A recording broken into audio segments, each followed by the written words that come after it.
This is Lamont from 10 Shekel Shirts, and I'm also the co-founder of an abolitionist organization called Love 146.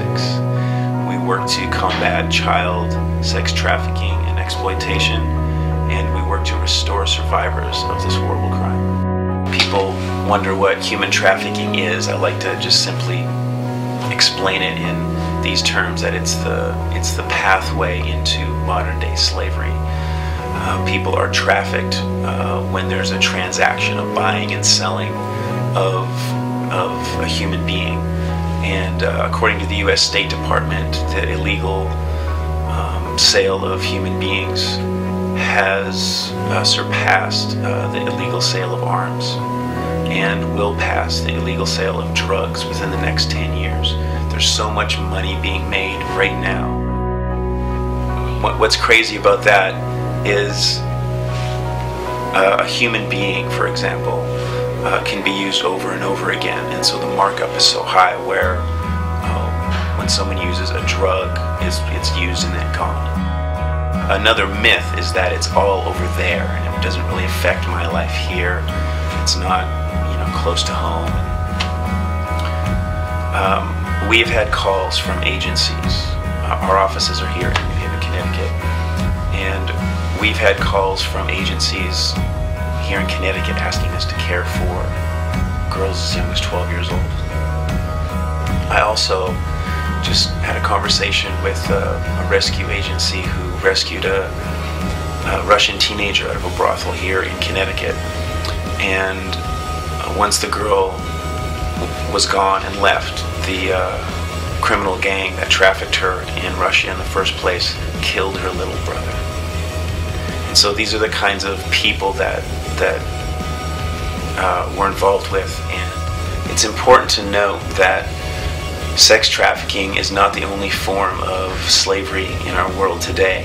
They estimate that 3% of all chocolate actually comes from cocoa beans that were harvested by slaves, mostly child slaves. Also, 3% of the rug industry is made by slaves. And so even though slavery was abolished, over 100 years ago in this nation and elsewhere, modern-day slavery in many forms is still alive and well. I spent a week or so with a girl around my age who spent 10 years in slavery for borrowing $10 in South Asia. She had a child that was sick. She couldn't afford the medicine, so she went to a money lender and borrowed $10 and spent 10 years in prison. In the mid to late 90s, I started to hear these awful reports about children being trafficked into sexual exploitation. And the more I learned about it, the more I felt like I had to do something about it. I had to do my part.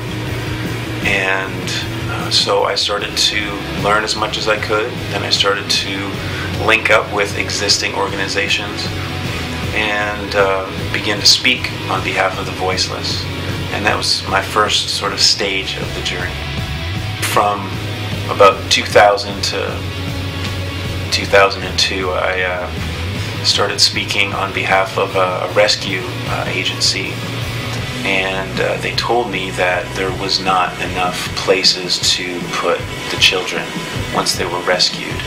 And I know it's hard for people to imagine modern-day slavery and what it looks like, and I know it's difficult to listen to and talk about child sex slavery and what all that means. But it's a reality in our day, and these children, some as young as 5, 6 years old, were locked up in these places and pimped out to as many as 15, 20 customers a day. And it's just a horrendous crime and tragedy in our world. And so I gathered some friends and some people that were a little bit more experienced with me in different human rights work, and we went to Southeast Asia to find out how we could improve on the aftercare for exploited children. And by aftercare I mean safe homes and caregivers, trauma counselors, that kind of thing. And so we went to Southeast Asia, first initially with some undercover investigators, and what I saw there just wrecked me and still shatters me, and I still hate talking about it. But we went into a brothel that on the outside and even in the lobby seemed like a nice hotel. And you know, if you looked in through the glass at first, you wouldn't even know it was a brothel. So when we walked into the back room, we saw children about the ages of 9 to 14 sitting behind glass, all in matching red dresses, with numbers pinned to their dress. And on our side of the glass was predators and pedophiles from many countries around the world, many nationalities. And it just was so sickening. On this side, people were free and they were purchasing, organs. On the other side of the glass, and these children were just sitting there watching children's cartoons. Some of them looked terribly, terribly frightened. Some of them were just glazed over, almost as if there was no life left. And one of them, I remember, still had some fight left in her eyes, and her number was 146. After we went into the brothel with the undercover investigators, we learned a lot about the rescue process and how difficult it is not just to rescue the children, but to make sure that their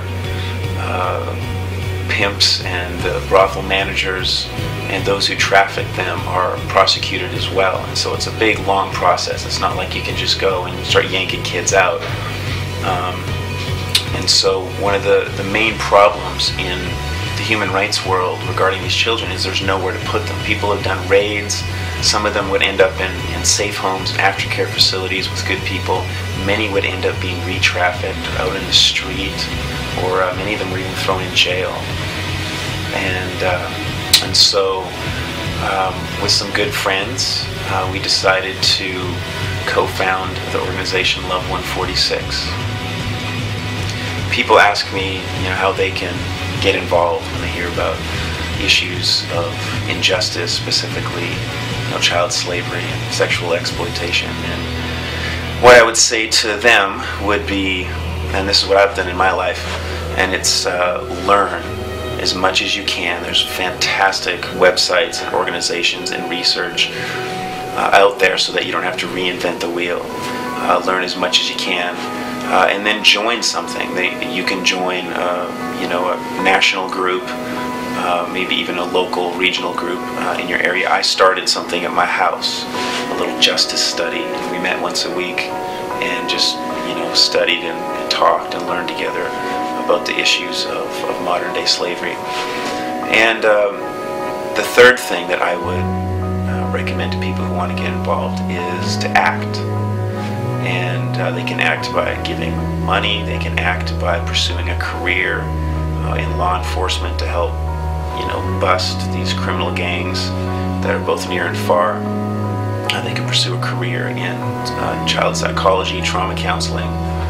They can become a lawyer on behalf of the oppressed rather than just working for a big corporation. Lawyers are incredibly valuable people in the fight for emancipation and freedom of modern-day slaves. People can also use their existing vocations or voice. That's where the word vocation comes from, is voice. I happen to be a musician, and so many of my songs are about abolition and restoration of these child slaves, and I speak about it all over the country.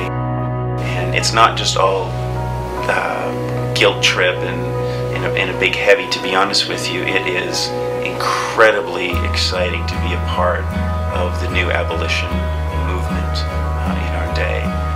It's a shame that there needs to be a new abolition movement in our day, and that there's so many children being enslaved and exploited in our world today. But the reality is, it's very encouraging to see children learn to smile again.